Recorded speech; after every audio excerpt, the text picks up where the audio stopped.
Hello everyone, welcome to STSD Learning, Class 10, Unit 1, Physics, Laws of Motionல இருக்க solved problems நம்ம இப்போ பார்க்க போறோம். Problem 1 என்ன கொடுத்திருக்காங்கன்னா, calculate the velocity of a moving body of mass 5 kg whose linear momentum is 2.5 kg meter per second கொடுத்திருக்காங்க. இப்போ ஒரு moving பாடியில் இருக்க வெலாசிட்டினா ஸ்பீட் என்ன அப்படின்னு சொல்லி நம்மளை கால்குலேட் பண்ண சொல்கிறாங்க. மாஸ் எவ்வளோ கொடுத்துருக்காங்கன்னா 5 kg, லீனியர் மொமெண்டம் எவ்வளோ கொடுத்துருக்காங்கன்னா 2.5 kg மீட்டர் பர் செகண்ட் கொடுத்துருக்காங்க.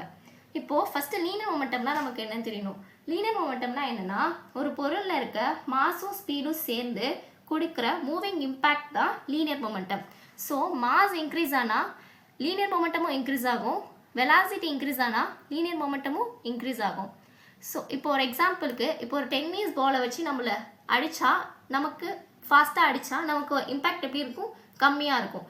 அதே கிரிக்கெட் பாலை வச்சு நம்மளை அடித்தா நமக்கு இம்பேக்ட் எப்படி இருக்கும், அதிகமாக இருக்கும். ரெண்டுத்துக்கும் என்ன டிஃப்ரென்ஸ்? ரெண்டுத்துக்குமே மாஸ் தான் டிஃப்ரென்ஸ். ஸோ டென்னிஸ் பாலோட மாஸ் கம்மியாக இருக்கும், ஸோ அதை வச்சு அடித்தா நமக்கு இம்பேக்ட் கம்மியாக இருக்கும். அதே கிரிக்கெட் பாலை வச்சு அடித்தா அதோட மாஸ் அதிகமாக இருக்கும், அப்போ அதோட நமக்கு இம்பேக்ட் எப்படி இருக்கும், அதிகமாக இருக்கும். ஸோ லீனியர் மொமெண்டமும் அதிகமாக இருக்கும். அதே மாதிரி தான் வெலாசிட்டி அதிகமாக இருந்தால் லீனியர் மொமெண்டமும் அதிகமாக இருக்கும். இப்போ ப்ராப்ளம்ஸில் என்ன கிவன் கொடுத்துருக்காங்க, மாஸ் வந்து 5 kg, லீனியர் மொமெண்டம் வந்து 2.5 kg மீட்டர் பர் செகண்ட்னு கொடுத்துருக்காங்க. இப்போ நம்மளை என்ன கண்டுபிடிக்க சொல்கிறாங்கன்னா, வெலாசிட்டி கண்டுபிடிக்க சொல்கிறாங்க. நமக்கு இப்போ லீனியர் மொமெண்டம், மாஸ், வெலாசிட்டி இது 3 தான் இருக்குது. நமக்கு என்ன ஃபார்முலா தெரியும், லீனியர் மொமெண்டம் ஃபார்முலா தெரியும். ஸோ ஃபார்முலா என்ன, linear momentum equal to mass into velocity, P equal to M into V. நமக்கு என்ன தெரியும், M தெரியும்,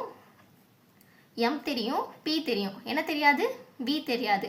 ஸோ V இந்த சைடே வச்சுக்கிட்டு P வந்து இங்கே இருக்குது, இங்கே இருக்கிற மல்டிப்ளையில் இருக்க M இந்த சைடு வந்துச்சுன்னா என்னவாயிடும், டிவைட் ஆகிடும். So V is equal to P by M.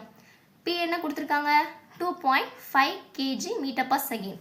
So அதை சப்ஸ்டியூட் பண்ணிடுங்க, 2.5 kg metre per second. Next M என்ன கொடுத்துருக்காங்க, 5 kg. So 5 ones are 5, 5 5s are 25. எங்கள் 2.5 கொடுத்துருக்கனால 0.5. அப்போது இங்கே என்ன ஆகிடும், kg கேன்சல் ஆகிடும், பேலன்ஸ் என்ன இருக்குது, மீட்டர் பர் செகண்ட் இருக்குது. அப்போது velocity is equal to 0.5 metre per second. Problem 2. A door is pushed at a point whose distance from the hinges is 90 cm with a force of 40 Newton. Calculate the moment of the force about the hinges. இப்போ இங்கே கொஷினில் என்ன சொல்கிறாங்கன்னா, இப்போது ஒரு டோரை நம்ம push பண்ணுறோம். எங்கேருந்து புஷ் பண்ணுறோன்னா ஹிஞ்சஸ்னால் இப்போ இங்கே டோரில் ஒரு ஸ்க்ரூ போட்டிருப்பாங்களா, அதான் ஹிஞ்சஸ். அந்த ஹிஞ்சஸ்லேருந்து 90 சென்டிமீட்டர் டிஸ்டன்ஸ் தள்ளி நம்ம 40 நியூட்டன் ஃபோர்ஸில் நம்ம புஷ் பண்ணுறோம். அப்போது அந்த இடத்துல மொமெண்ட் ஆஃப் ஃபோர்ஸ் என்னன்னு கேட்குறாங்க. மொமெண்ட் ஆஃப் ஃபோர்ஸை நம்ம என்னன்னு கூட சொல்லலாம்னா டார்க்குன்னு கூட சொல்லலாம். அதை டினோட் பண்ணுறது டவ். இப்போ ஃபஸ்ட்டு மொமெண்ட் ஆஃப் ஃபோர்ஸ்னால் என்னென்னா, ஒரு ஃபோர்ஸ் கொடுத்து ஒரு ஆப்ஜெக்டை சுத்த வைக்கிற பவர் தான் என்னது, மொமெண்ட் ஆஃப் ஃபோர்ஸ். இப்போது நம்ம ஹேண்டில் பக்கமாக புஷ் பண்ணால் அங்கே மொமெண்ட் ஆஃப் ஃபோர்ஸ் எப்படி இருக்குன்னா அதிகமாக இருக்கும், நமக்கு ஈஸியாக ஓப்பன் ஆகும். அதே நம்ம ஹிஞ்ச் பக்கத்தில் புஷ் பண்ணால் நமக்கு மொமெண்ட் ஆஃப் ஃபோர்ஸ் கம்மியாக இருக்கும், ஸோ நமக்கு டோர் ஓப்பன் பண்ணுறதுக்கு டிஃபிகல்ட்டாக இருக்கும். ரீசன் என்னென்னா, இப்போது ஹேண்டில் பார்த்தீங்கன்னா ஹிஞ்சஸ்லேருந்து தூரமாக இருக்குது, ஸோ டிஸ்டன்ஸ் எப்படி இருக்குது, அதிகமாக இருக்குது. ஸோ அப்போ அங்கே மொமெண்ட் ஆஃப் ஃபோர்ஸும் அதிகமாக இருக்கும். இதே நம்ம இங்கே ஹிஞ்சஸ் பக்கத்தில் நம்ம மூவ் பண்ணோன்னா நமக்கு டிஸ்டன்ஸ் எப்படி இருக்குது, கம்மியாக இருக்குது. அப்போ மொமெண்ட் ஆஃப் ஃபோர்ஸ் எப்படி இருக்கும், கம்மியாக இருக்கும். அப்போ நமக்கு மூவ் பண்ணுறதுக்கு எப்படி இருக்குது, டிஃபிகல்ட்டாக இருக்குது. இதான் ரீசன். இப்போ வந்துட்டு ஃபோர்ஸ் கொடுத்துருக்காங்க, கிவன் ஃபோர்ஸ் எவ்வளோ கொடுத்துருக்காங்கன்னா 40 நியூட்டன், டிஸ்டன்ஸ் எவ்வளோ கொடுத்துருக்காங்கன்னா 90 சென்டிமீட்டர். நம்ம எப்பயுமே சென்டிமீட்டர் கொடுத்துருந்தாங்கன்னா நம்ம மீட்டராக கன்வெர்ட் பண்ணணும், மீட்டராக கொடுத்துருந்தாங்கன்னா நம்ம அப்படியே எடுத்துக்கலாம். So 1 metre equal to 100 centimetre. So நம்ம சென்டிமீட்டரை மீட்டராக மாற்றணும்னா எதால் டிவைட் பண்ணணும், 100ஆல் டிவைட் பண்ணணும். ஸோ 0 0 கேன்சல், 9/10, இந்த 10 வச்சு நம்ம டிவைட் பண்ணால் 0.9 மீட்டர்னு வந்துடும். நமக்கு மொமெண்ட் ஆஃப் ஃபோர்ஸ் ஃபார்முலா என்ன, M equal to force into distance.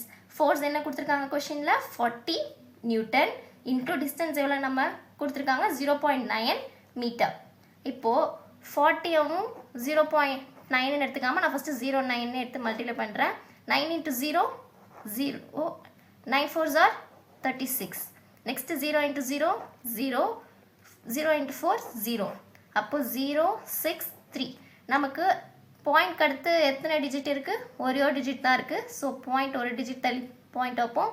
அப்போ என்ன ஆகிடும்? பாயிண்ட் அடுத்து 0 இருக்கனால கேன்சல் பண்ணிவிடும். அப்போ என்ன கிடைக்குது? 36. 36 ஃபோர்ஸோட யூனிட் என்னது? நியூட்டன். என் டிஸ்டன்ஸோட யூனிட் என்னது? மீட்டர். அப்போது problem 3. At what height from the center of the earth the accelerations due to gravity will be 1/4 of its value as at the earth? இப்போ இங்கே என்ன சொல்கிறாங்கன்னா, ஒரு எர்த் இருக்குது. இந்த எர்த்தில் சென்டர்லேருந்து நம்ம எடுக்கிறது ரேடியஸ். இப்போது இதுக்கு மேலேருந்து ஒரு சர்டைன் ஹைட் எடுக்கிறோம், h. நெக்ஸ்ட்டு இப்போது இங்கே ஒரு ஆக்சிலேஷன் கிராவிட்டி இருக்குமா? நார்மலாக எர்த்தில் ஒரு ஆக்சிலேஷன்ஸ் கிராவிட்டி இருக்குமா? அது g ஆகவும், இப்போ நம்ம எர்த்துக்கு வெளியிலேருந்து ஒரு சர்டைன் ஹைட் எடுக்கிறோமா, அந்த ஹைட்டில் இருக்கிற ஆக்சிலேஷன் டியூ டு கிராவிட்டி எப்படி இருக்குன்னா g' நம்ம எடுத்துக்கிறோம். அந்த g' எப்படி இருக்குன்னா 1/4 ஆஃப் இந்த கிராவிட்டிக்கு இருக்குது அப்படின்னு சொல்லி கொஷினில் சொல்லியிருக்காங்க. இப்போது நமக்கு கொஷின் என்ன கொடுத்துருக்காங்க? r என்னது? நமக்கு ரேடியஸ் ஆஃப் த எர்த்துன்னு தெரியும். ஹைட்டுன்றது ஹெச்ன்றது ஹைட்டு. இது வந்து acceleration due to gravity at the certain நம்ம எடுத்திருக்க ஹைட்டில். இது வந்து acceleration due to gravity of the earth. இப்போது r''ன்றது இது இந்த r ப்ளஸ் ஹெச் தானே r'. இங்கே இருக்கிற r''ன்றது என்னது? இந்த r ப்ளஸ் ஹெச் தான் என்னது? r'. நெக்ஸ்ட்டு இங்கே இருக்கிற g' எப்படி இருக்குன்னு சொல்லியிருக்காங்க? 1/4 ஆஃப் த ஆக்சிலேஷன்ஸ் டியூ டு கிராவிட்டிக்கு இருக்குன்னு சொல்லியிருக்காங்க. So g' equal to g/4. நமக்கு நார்மலாக ஆக்சிலேஷன்ஸ் டியூ டு கிராவிட்டி ஃபார்முலா என்னென்னா g=m/r². அதாவது இந்த ஸ்மால் g எதை குறிக்குதுன்னா ஆக்சிலரேஷன்ஸ் டியூ டு கிராவிட்டியை குறிக்குது. அதே கேபிட்டல் G எதை குறிக்குதுன்னா நியூட்டன்ஸ் கிராவிடேஷனல் கான்ஸ்டன்ட்டை குறிக்குது. இதோட வேல்யூ நம்ம கான்ஸ்டன்ட் படிச்சிருக்கோம். ஆக்சிலேஷன்ஸ் டியூ டு கிராவிட்டியோட வேல்யூ 9.8. அதே கிராவிடேஷனல் கான்ஸ்டன்ட்டோட வேல்யூ 6.673 × 10⁻11 அப்படின்னு படிச்சிருக்கோம். ஸோ இந்த ஜியும் ஒன்று கிடையாது. இது வந்து ஆக்சிலேஷன்ஸ் டியூ டு கிராவிட்டி, இந்த G வந்து கிராவிடேஷனல் கான்ஸ்டன்ட். இப்போ அதோட ஃபார்முலா என்ன? G = gm/r². அதே மாதிரி g' என்ன வரும்? gm/ இங்கே என்ன வருது? r'². இங்கே இருக்கிற ரேடியஸ் r'. So r'². இப்போது நம்ம என்ன பண்ண போகிறோம்னா, இந்த ஆக்சிலேஷன்ஸ் டியூ டு கிராவிட்டியவும் அந்த சென்டர்லேருந்து நம்ம சர்ஃபேஸ்லேருந்து ஒரு சர்டன் ஹைட் எடுக்கிறோம் தெரியுமா, அங்கே இருக்கிற ஆக்சிலேஷன்ஸ் டியூ டு கிராவிட்டியும் ரேஷியோ எடுக்கிறோம். So g/g'. இப்போ சப்ஸ்டியூட் பண்ணுங்கள். ஜியோட வேல்யூ என்ன? gm/r². g'-ஓட ஃபார்முலா என்ன? gm/r'². gmமும் கேன்சல் ஆயிடுச்சு. பேலன்ஸ் என்ன இருக்குது? 1/r², 1/r'²ன்னு இருக்குது. இப்போ இது என்ன ஆகும்னா 1/r², இது வந்து மேலே போச்சுன்னா எப்படி இருக்கும்? r'²/1 இருக்கும். கரெக்டா? அப்போ r'² × 1 r'², r² × 1 r². இப்போ இங்கே எப்படி 4 வந்துச்சு அப்படின்னா, இந்த சைடு என்ன இருக்குது?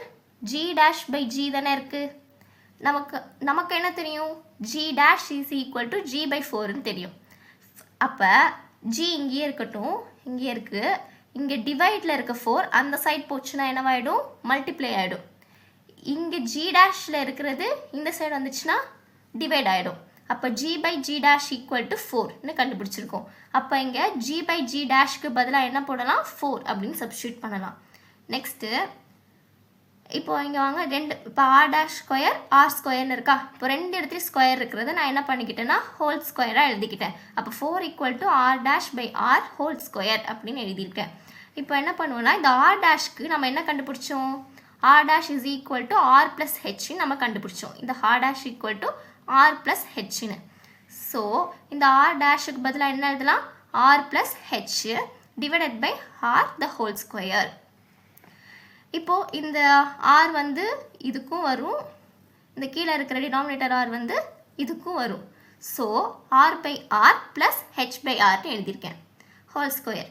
இப்போ என்ன ஆகிடும்? இந்த r கேன்சல் ஆகிடும். ஸோ 1 + h/r² இப்போ என்ன கிடைச்சது 4 equal to 1 plus h by r the whole square.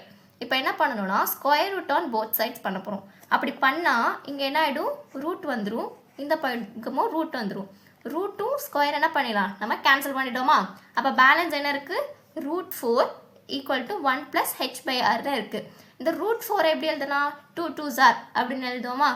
இப்போது 2 2க்கு பதிலாக ரூட்லேருந்து எத்தனை 2 எடுப்போம் ஒரு 2 எடுப்போம். அப்போ 2 equal to 1 plus H by R. இப்போது இங்கே ஈக்குவல் டுக்கு இந்த சைடு இருக்க +1 அந்த சைடு போச்சுன்னா என்ன ஆகிடும் -1 ஆகிடுமா. அப்போ 2 - 1 என்ன ஆயிடுச்சு 1 ஈக்குவல் டு ஹெச் பை ஆர்னு ஆயிடுச்சு. இப்போ இந்த ஆர் வந்து எப்படி இருக்குது டிவைடில் இருக்குது. அப்போ ஈக்குவல் டுக்கு அந்த சைடு போகிறப்ப என்ன ஆகிடும் மல்டிப்ளை ஆகிடும். அப்போ 1 × r ஆர் ஈக்குவல் டு ஹெச்ன்னு நம்ம கண்டுபிடிச்சாச்சு. இப்போ நம்ம என்ன கண்டுபிடிச்சிருக்கோம் ஆர் ஈக்குவல் டு ஹெச்ன்னு கண்டுபிடிச்சிருக்கோம். ஆனால் அவங்க கொஷினில் என்ன கேட்குறாங்க ஆர் டேஷ் என்னன்னு கேட்குறாங்க. அதாவது height from the center of the earth. சென்டர்லேருந்து நம்ம ஒரு ஹைட் எடுத்தோம் தெரியுமா, அங்கே இருக்கிற ரேடியஸ் என்னன்னு சொல்லி கொஷினில் கேட்குறாங்க. அப்போ நம்ம அதுக்கு என்ன கண்டுபிடிச்சோம் R dash equal to R plus H நம்ம எடுத்துக்கிட்டோமா. அப்போ R dash equal to R plus ஹெச்னா இப்போது ஆருக்கு ஆர் தான், ஆனால் நம்ம ஹெச் ஈக்குவல் டு என்னென்னு கண்டுபிடிச்சிருக்கோம் ஆர்னு கண்டுபிடிச்சிருக்கோம். அப்போ ஹெச்சுக்கு பதிலாக என்னென்னு சப்ஸ்டியூட் பண்ணலாம் ஆர்ன்னு சப்ஸ்டியூட் பண்ணலாம். அப்போ R dash is equal to 2rன்னு நமக்கு ஆன்சர் கிடச்சிருச்சு. ஸோ இதுலேருந்து என்ன தெரியுதுன்னா from the center of the earth the object is placed at twice of the radius of the earth. அதாவது radius of earth விட அங்கே இருக்கிற ரேடியஸ் எப்படி இருக்கா ட்வைஸாக இருக்குன்னு சொல்லி சொல்கிறாங்க. அவ்வளோதான்.